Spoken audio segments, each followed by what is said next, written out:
YouTube. Okay, so this is my spiritual journey, just all put together in little mini clips that each title will have the highlight of what I'm talking about in bite-sized uh, increments. That way you can choose like the different concepts that you would like to hear about. And it's just going to be like my thoughts, also things that I've learned. I'll be putting a lot of stuff in the description. And let's have conversations. Comment, like, subscribe. Let me know where you are on your spiritual journey. Are you like 6 days in, 6 months in, 60 years in? Like, let's talk about it. Anyways, you want to enjoy the video. So here we go.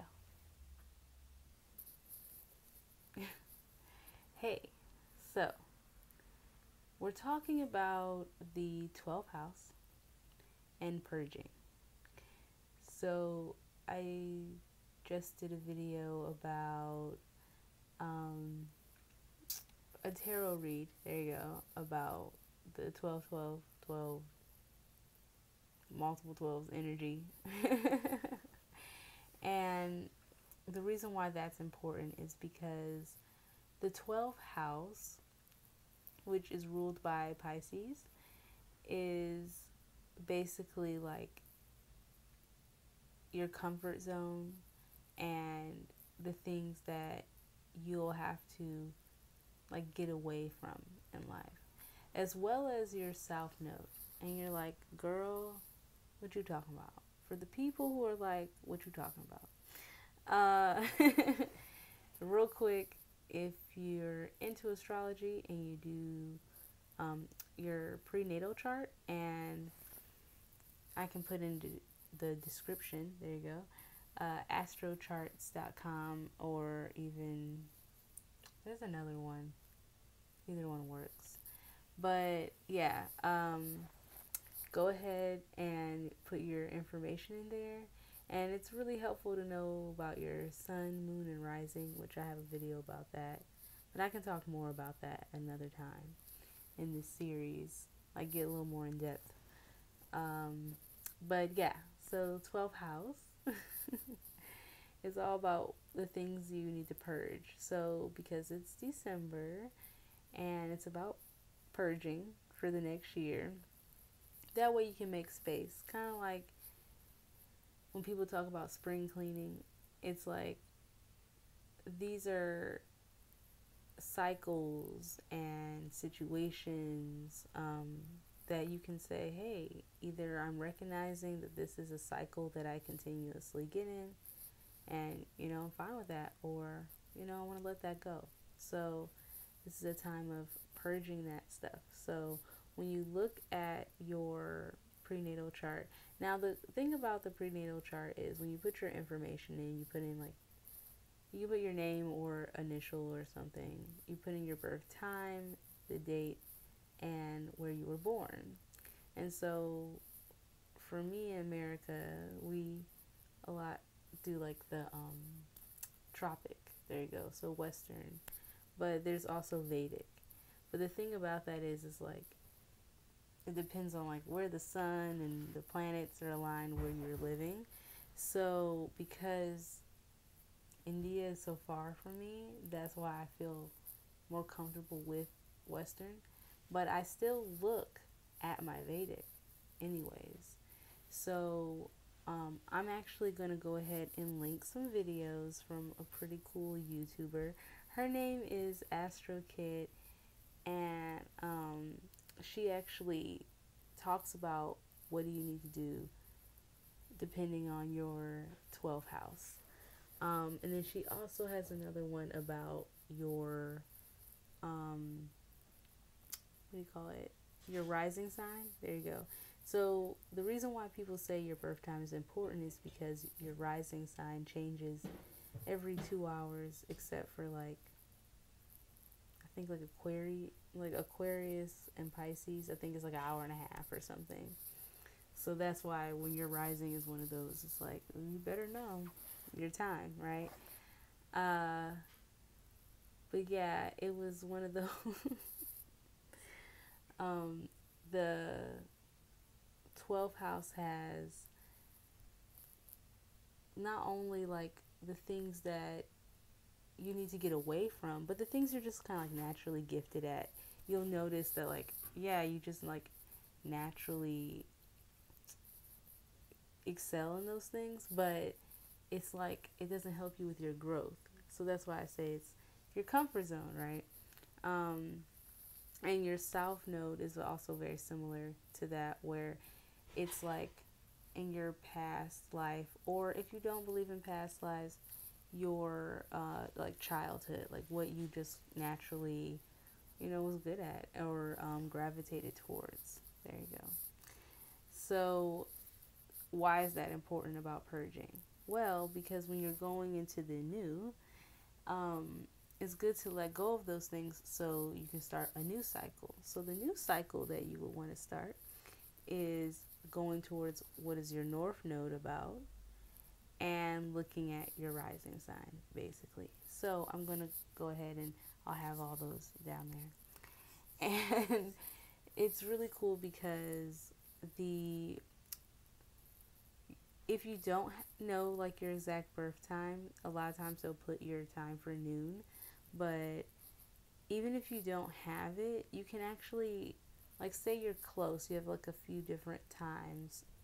Or if you think about yourself, you're like, well, I do come off like this, you know what I mean? That kind of thing. You can try to like figure it out. I know some people who try to do that, where you kind of like look at different times of the day and kind of say, oh, well, this rising would be this rising would be this, you know what I mean? So then you can say like, well, it can only be these three different ones. So for those three different ones, then check like the 12th house for those. So then you could kind of like look and say, is that like how I just naturally am, blah, blah.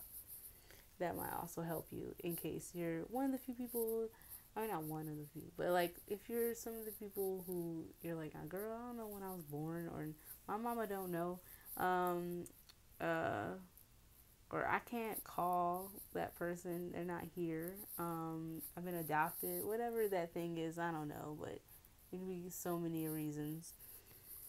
But it's really helpful though. Like if you can't find that information out, for sure, at least within that hour or two.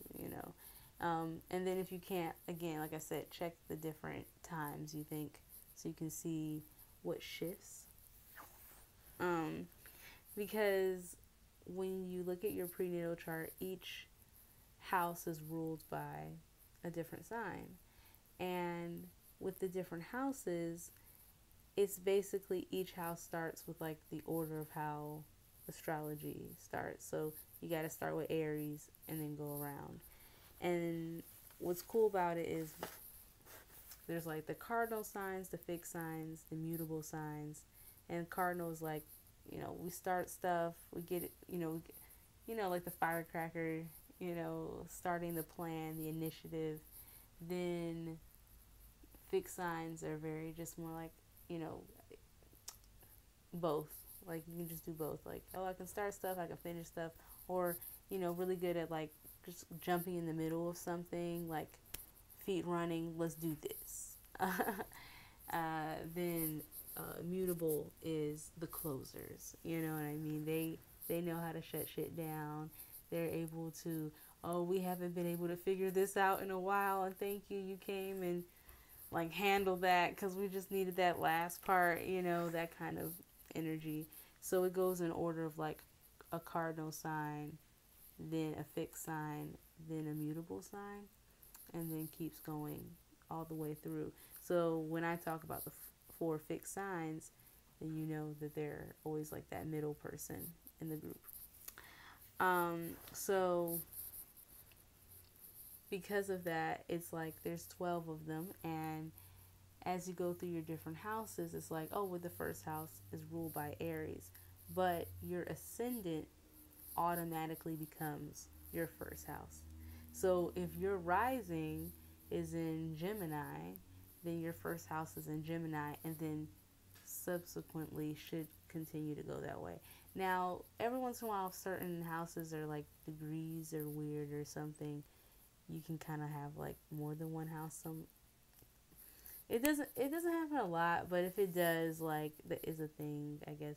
But like but technically it should just, go inevitably that way. So if you know your rising sign is Gemini, then you already know your 12th house is going to be Taurus, because it's just the sign before it, basically. So it's like whatever your rising is, just look at the sign before it. Boom.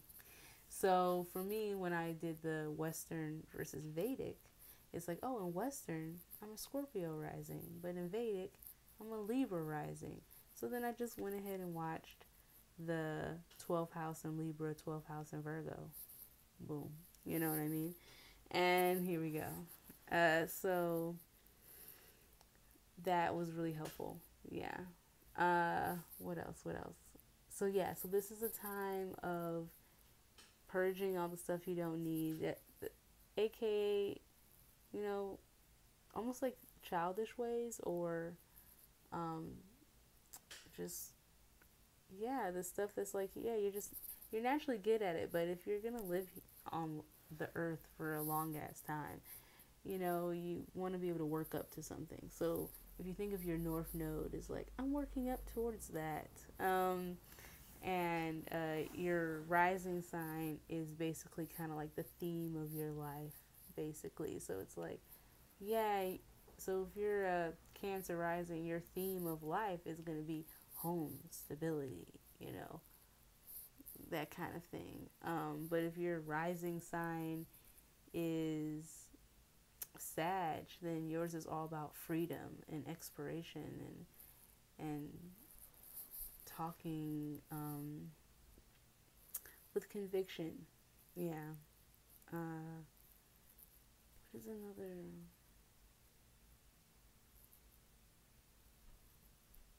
Yeah, just like things like that. It's just, I feel like I don't want this video to get too long, so that's why I'm like, I want to say in a cool way, but now I'm just taking forever. Okay, so, ooh, also breathing. That was the last thing. I knew it was something else. Hey. Okay, so, one thing I've noticed is like breathing has been really helpful for me. And with grounding, I know that sometimes I've used different things, like we use the five senses, and it's like list 5 things you see, and like maybe like 4 things you can touch, or 3 things you can hear, 2 things you can smell, 1 thing you can taste, right? And that grounds you in yourself. Another thing I like to try is like touching my body and then being like thankful for it. So like, thank you arms for working, thank you knees for working, thank you thighs for working, thank you feet for working. Because sometimes when you say like thank you to that body part, it makes you put awareness into like that you have that body part, and it connects you back into your body. And so then after that, then doing like a good breathing technique, like breathing in for like 5 or 4 seconds, holding it for the same amount of seconds, and then releasing it for the same amount of seconds is really helpful, because it just like grounds you in your body. And the reason why I wanted to bring up the breathing is because a lot of times I feel like when I watch stuff that's like, oh, you just told me about myself, you almost like breathe it out, like, okay, I need to work on that.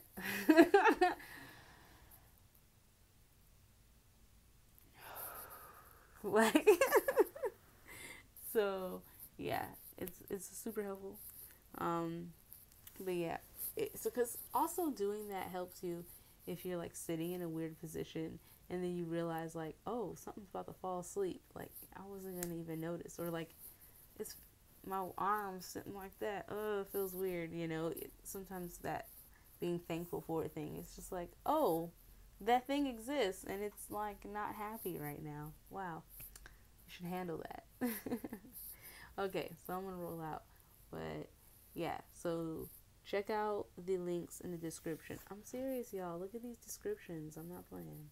Like, I put stuff in them. And I don't know. I feel like that should be it for now. Okay, so I love you. I love me. I love us. I love we. I'll see you soon.